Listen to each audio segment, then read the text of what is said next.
Good morning all. Coffee with Investors, I love. Thank you for the messages, the DMs, the questions. It's always great because it gives me topics to discuss and I also know what people are looking for. Investing mistakes to avoid. Number 1, buying the wrong property. Oh my gosh, I see this over and over. If you buy the wrong property, it's not going to be long you're going to be selling it. So if you're buying a property and you're looking for an income, then it's a different type of property than if you're buying a property and you're looking for capital gain and for value to increase. Sometimes you get both, but your emphasis will be on one. It's like buying a hacksaw and you need a chainsaw to saw a tree down.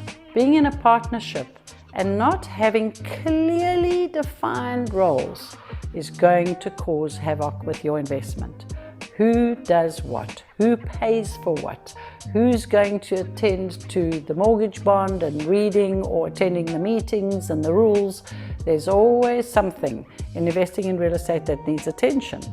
Who does what is vitally important. And also not taking enough notice or care about the rules in a body corporate or the homeowners association is a huge investing mistake because this can and will affect your investment. So take notice of the rules, take notice of the notices and the messages and attend the meetings. And investing versus speculating. You've got to know what you're after. If you're buying and flipping, to me that is pure speculation. But if you are buying for income and cash flow, that is investing. So it is incredibly important to know what you're after, what you're about, what is your methodology, and what is your strategy. And lastly, of course, is risk management.